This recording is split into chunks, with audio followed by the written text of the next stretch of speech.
Have you ever felt like there's more to the story of our world than what we've been told? That maybe, just maybe, the version of history we learn in school is missing some crucial pieces?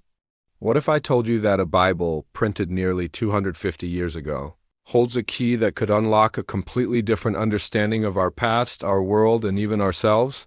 Today, we're not just looking at an old book.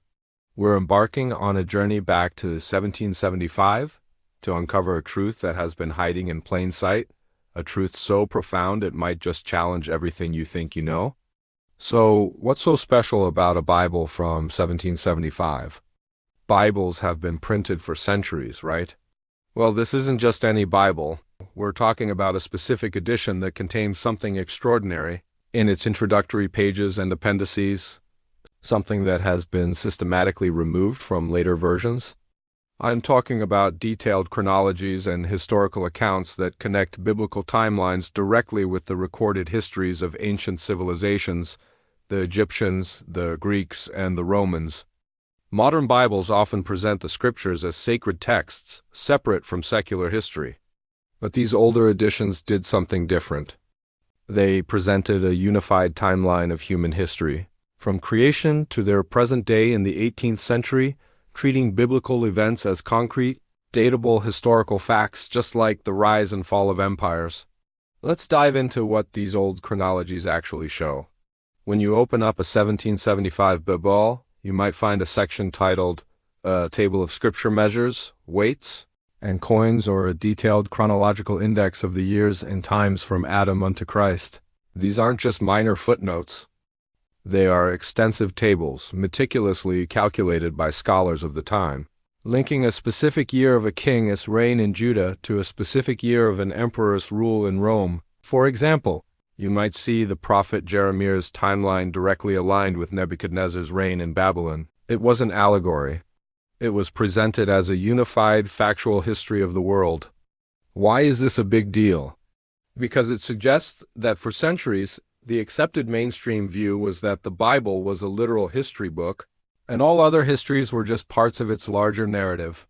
The world wasn't divided into sacred and secular history, it was all one story. Now, here's where things get really interesting. If you compare these 18th century timelines with our modern understanding of ancient history, you start to see huge discrepancies. I'm talking about gaps and contradictions amounting to hundreds, if not thousands, of years. For instance, the established dates for the Egyptian dynasties in mainstream archaeology often don't line up with the timeline presented in these old Bibles, which syncs Egyptian history with the stories of Abraham, Joseph, and Moses. So which one is right? Did the 18th century scholars get it all wrong? Or has our modern historical timeline been adjusted? This is the core of the mystery. The lie isn't necessarily that the Bible is false, but that the timeline we use to measure all of ancient history might be the thing that has been constructed. Consider the work of Isaac Newton. We all know him for his laws of motion and gravity, but did you know he spent a massive amount of his life obsessively studying biblical chronology? He wrote a book called The Chronology of Ancient Kingdoms Amended. In it, he argued that the histories of Greece, Egypt, and other ancient nations had been artificially stretched, making them seem much older than they actually were.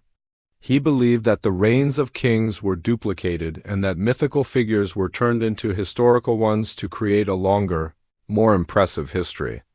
Newton's conclusion was that the biblical timeline was the most accurate one, and all other chronologies needed to be shortened and corrected to fit with it. His work was hugely influential in the 18th century, and this kind of thinking that informed the chronologies found in Bibles like the 1775 edition. So why don't we hear about this today? Why was this unified view of history abandoned? The shift really started in the 19th century with the rise of new scientific theories and archaeological discoveries. Think about Darwin's theory of evolution, which required a much older Earth than the few thousand years suggested by a literal biblical reading. Geologists started talking about millions of years. Archaeologists in Egypt and Mesopotamia were uncovering civilizations that seemed to push the timeline of human history further and further back. In this new scientific climate, the biblical timeline began to look quaint and unscientific. Slowly but surely, the historical framework shifted. The Bible was recategorized from a book of history to a book of faith and morality. The timelines that once connected it to the rest of world history were quietly removed from new editions. It was a paradigm shift. History was rewritten, not by changing the Bible itself, but by changing the historical ruler we use to measure it. This brings us to some fascinating and controversial theories. Researchers today, following in the footsteps of Newton, are questioning the entire established timeline of ancient history. One of the most famous theories is the phantom time hypothesis, which suggests that about 300 years of the early Middle Ages from roughly 614 to 911 AD were completely fabricated. Proponents argue there's a suspicious lack of archaeological evidence and historical records from this period. If this were true, it would mean events we think happened 1300 years ago actually happened only 1000 years ago. While this theory is on the extreme end, it highlights a crucial point. History is not as set in stone as we think. It's a story told by the victors and shaped by the dominant worldview of the era. The 1775 Bible represents a worldview where the biblical narrative was the backbone of all history. We live in a world where it's been relegated to a side chapter. So what could be the motive for such a massive change? Why create a lie? The answer might be about control. By separating secular and sacred history, you create a new class of experts, the historians, the archaeologists, the scientists who become the sole arbiters of the past. The narrative is no longer accessible to the common person through a single, widely available book like the Bible. Instead, it becomes specialized, fragmented, and controlled by institutions. By extending the timeline, you also create a narrative of slow, gradual progress, which supports certain political and philosophical ideologies. A short timeline, with sudden creation and catastrophic events like a global flood, suggests a different kind of reality, one that might imply a higher authority or purpose. Whether intentional or not, the result is the same. The version of the past we have today serves the worldview of today. The 1775 Bible is a relic from a time when the worldview was completely different. Now, let's be clear. This isn't about saying one side is definitively right and the other is definitively wrong. It's about recognizing that the story we're told is just one version of the story. The 1775 Bible acts as a powerful reminder of this. It's a physical artifact that proves a completely different, unified understanding of history was once mainstream. It forces us to ask critical questions. Why were these chronological tables removed? Whose interests did it serve to create a separate, secular timeline? And if the timeline of history can be so drastically altered, what other facts that we take for granted might also be built on a shaky foundation? This old book doesn't just contain scripture. It contains a record of a lost perspective, a different way of seeing the world. It's an intellectual anchor to a past that has been largely forgotten or perhaps deliberately obscured. Think about the implications. If the ancient world is thousands of years younger than we're told, the entire story of human development changes. The rise and fall of civilizations, the development of technology, the evolution of languages, everything would have happened on an accelerated timeline. Mysterious ancient technologies suddenly become less mysterious if they were built by people who were not so distant from later, more advanced civilizations. The narratives of ancient myths and legends from around the world might not be fanciful stories, but distorted memories of real events and real people from a more recent past.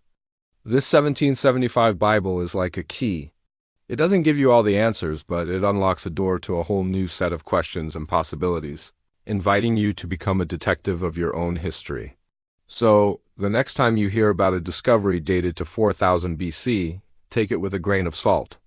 Remember that the very system of dating we use is a relatively modern invention and is based on a set of assumptions that directly contradict the framework used for centuries. The truth hidden in the 1775 Bible is not a secret code or a hidden prophecy. It's the simple, shocking fact that the entire timeline of human history was once universally understood in a way that is now dismissed as myth. The lie isn't a single falsehood. It's the quiet replacement of one historical framework with another, done so subtly that most of us never even realized the change occurred. We've been given a new map of the past, and the old one has been tucked away. It's time we pulled it out and had another look. Thank you for joining me on this deep dive into history. If this has sparked your curiosity and made you question what you've been taught, then our journey was a success. There's so much more to uncover. Don't forget to like this video, subscribe to the channel, and hit the notification bell so you don't miss our next exploration into the truths hidden right beneath the surface. What are your thoughts? Let me know in the comments below. Until next time, keep questioning.